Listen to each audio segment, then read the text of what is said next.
Meus irmãos, que Deus abençoe. Vamos de devocional para a glória de Jesus. Queria iniciar esse vídeo hoje de uma forma diferente, tá? Mas para você que não me conhece, meu nome é Luiz, esposo do Sunamita. Estamos aqui realizando devocionais com base no plano de leitura bíblica. Em 6 meses nós nos encontramos em Atos dos Apóstolos, capítulo 11. Mas eu quero começar esse devocional mandando um forte abraço para o irmão Josimar, irmã Marizônia. Temos alguns irmãos que têm mandado mensagem pra gente e vou sempre comentar um irmão ou outro e agradecer por esse carinho, por esse apoio nesse trabalho. E a você que não é inscrito, se inscreva no canal, curte, tá? Compartilha, envia essa mensagem para alguém, porque o Senhor ele tem falado aos nossos corações, tá bom? Quero começar com uma rápida oração hoje, tá? Deus Todo-Poderoso, que o Senhor alcance os corações, alegre, Senhor, as pessoas que estão, Senhor, conosco fazendo esse devocional. E que a Tua palavra possa estar em nossos corações, é o que nós pedimos em nome de Jesus. Vamos lá? Vamos lá de devocional então? Atos dos Apóstolos, capítulo 11. Nós lemos que em Atos 10, que Pedro teve aquela visão. Na verdade, o capítulo começa falando sobre o Cornélio, que era um centurião, um homem justo, de fé, de boas obras. E havia tido uma experiência com Deus, pediu para chamar Pedro. Pedro foi chamado. E Pedro tem uma revelação de que ele seria convocado pelo centurião Cornélio. E quando Pedro prega, né? Na casa de Cornélio, todas as pessoas que estavam na casa de Cornélio são batizadas com o Espírito Santo. E foi uma revelação muito forte. Lembrando que Pedro só foi até o local porque ele tinha tido uma revelação por parte do Senhor, que descia do céu um lenço com animais quadrúpedes e o Senhor manda matar. E ele fala que não, e aí o Senhor fala o seguinte, né? Deus falando com Pedro nessa revelação, de que não tornar comum que Deus havia purificado. Então Pedro tem um discernimento e entende que o evangelho também era para os gentios. No capítulo 11 nós vamos ver que, olha só, e começam assim: e ouviram os apóstolos e os irmãos que estavam na Judéia que também os gentios tinham recebido a palavra de Deus. E subindo Pedro a Jerusalém, porque Pedro estava em Jope, tá? Disputavam com ele os que eram da circuncisão. Irmãos, é muito importante que vocês gravem esse termo aqui. Os da circuncisão, tá? Eu tenho que explicar isso para vocês, acho que vai prolongar um pouco o devocional, mas faz parte. Quando ocorreu o início da igreja, tiveram muitos irmãos que eles tinham uma certa dúvida sobre a questão de observar ou não a lei mosaica. Então, essas pessoas que acreditavam que Jesus veio, que reconheceram Jesus como seu Salvador, eram conhecidos como cristãos judaizantes, que nós vamos ver depois que o apóstolo Paulo combatendo eles no livro de Gálatas, mas no primeiro momento é chamado dos irmãos da circuncisão. Por quê? Porque eles acreditavam que os gentios, né, as demais pessoas que tivessem recebido a Jesus, deveriam, né, se circuncidar, que era uma aliança feita entre os filhos de Abraão, tá? Deus havia feito essa aliança com Abraão, logo, entende-se, Israel, tá? E Deus, era essa aliança entre Deus e o povo judeu, tá? O povo hebreu. E essas pessoas acreditavam que a pessoa, quando aceitava Jesus, teria que fazer a circuncisão, porque os gentios não tinham esse costume. Então, é interessante que aqui nós percebemos que no início da igreja surgiram sim questões doutrinárias que deveriam ser sanadas ao longo do tempo, tá? E vai ser isso que nós vamos identificar lá no capítulo 15 de Atos dos Apóstolos, no Concílio de Jerusalém. Mas no primeiro momento eles indagaram Pedro assim, versículo 3, olha: entraste em casas de varões incircuncisos e comeste com eles. O pessoal já ficou injuriado com Pedro. Pedro, que negócio é esse? Você vai na casa de gentio, de pessoas incircuncisas e comem com eles, porque os judeus consideravam essas pessoas impuras, né? Por isso que Deus fala, não torna comum, que Deus purificou. Pedro entendeu. Então, a partir desse momento, Pedro começa a explicar toda a experiência que ele havia tido com o Senhor. E aí ele conta que ele teve a revelação, que no mesmo momento o Espírito Santo de Deus falou com ele, que apareceram 3 varões que eram de Cornélio. E o capítulo 11, quase todo, ele vai ter essa explicação. E o versículo final, quer ver? Eu vou ler para os irmãos. Versículo 16. E lembrei-me do dito do Senhor, quando disse João, certamente batizou com água, mas vós sereis batizados com o Espírito Santo. Ele contando que a casa de Cornélio foi batizada com o Espírito Santo após a pregação de Pedro. Portanto, se Deus lhe deu o dom, o mesmo dom que a nós, quando cremos no Senhor Jesus, quem era então eu para que pudesse resistir a Deus? Aí o versículo 18 fala o seguinte: e ouvindo essas coisas, apaziguaram-se e glorificaram a Deus, dizendo: na verdade, até os gentios Deus deu o arrependimento para a vida. Glória a Deus.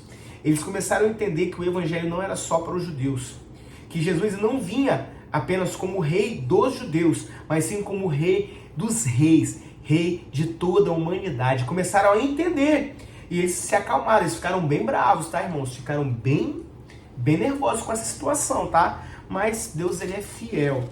E do versículo 19 ao versículo 30, nós vamos ver que o evangelho ele é pregado aos gentios em Antioquia.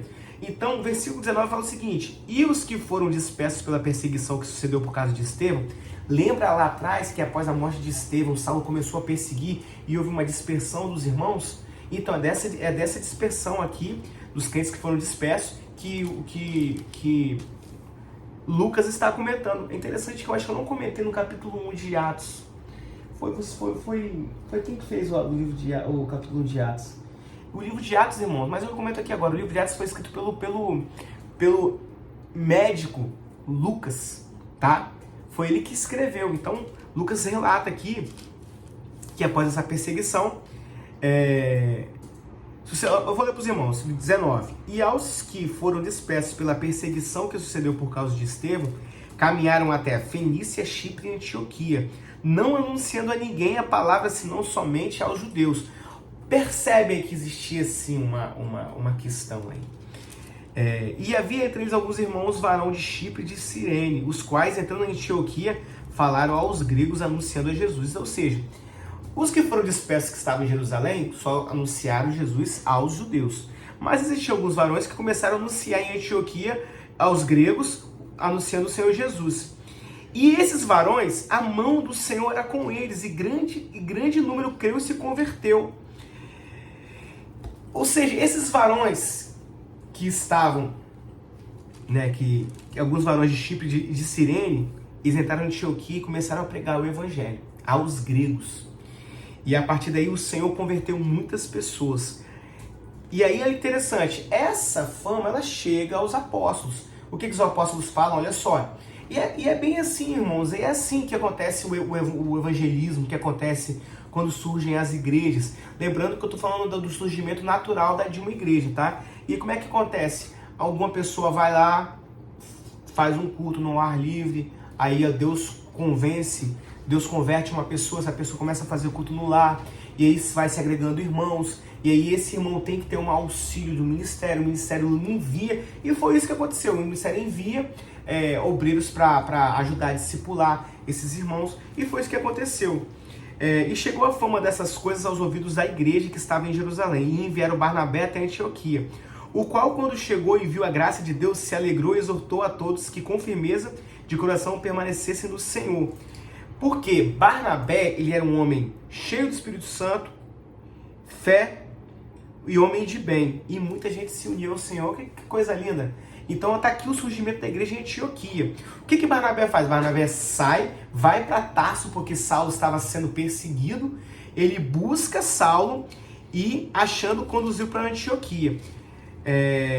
Vou ler os últimos versículos, que eu já não lembro. E sucedeu que todo um ano se reunia naquela igreja e ensinaram muita gente em Antioquia. Foram os discípulos pela primeira vez chamados cristãos. É nesse momento que os cristãos são chamados de cristãos, tá?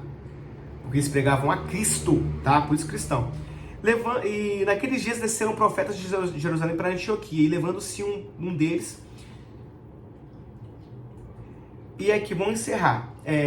Se levantou profetas, tá? De Jerusalém, foi para Antioquia, e aí Deus revelou através desses profetas que haveria uma fome muito grande, tá? Na região, e a Bíblia relata aqui que era por causa do tempo de Cláudio César.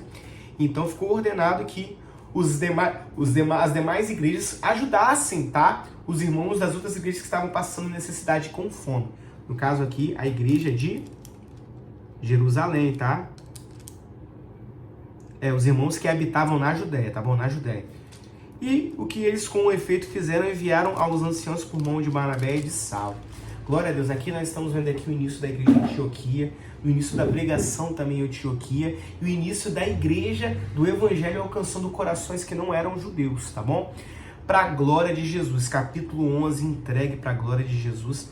E é que nós vemos aqui, eu acho que mais falou meu coração foi realmente isso, essa questão do evangelismo, da necessidade de nós evangelizarmos. Não pensem, irmãos, eu acho que a igreja tem se acomodado com o tempo. Eu não posso generalizar, mas eu posso falar da igreja local aqui, não da minha igreja em si, mas porque eu vejo de muitos irmãos. A igreja, ela deu uma amenizada no evangelismo, nós temos que voltar sim ao evangelismo, tá? Eu lembro de uma experiência recente que eu tive e que eu me deparei dentro de um PA, né, de um pronto atendimento público, e ali eu vi muitas pessoas necessitadas. Então, existem muitas igrejas que fazem evangelismo dentro desses lugares. Então, nós temos que, sim, irmãos, levar o evangelho às pessoas necessitadas. Porque Jesus, ele mesmo disse que ele não veio para os sãos. Ele não veio para as pessoas que estão bem, mas veio para as pessoas doentes. E existem muitas pessoas doentes, carentes, necessitadas de ouvir a palavra do Senhor, tá? Meu irmão, curta, compartilha, fico por aqui. E amanhã nós teremos Herodes manda o primeiro, não foi por falar que é mártir que Estevão já morreu, né? Mas um dos discípulos, né? Um dos grandes nomes da igreja, né? O outro que vai, infelizmente, morrer, tá bom? Capítulo 12, Herodes manda matar Tiago. Que Tiago é esse? Discípulo de Jesus.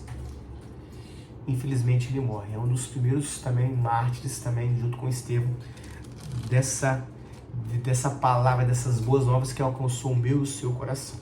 Que Deus te abençoe e que a paz do Senhor esteja conosco, em nome de Jesus.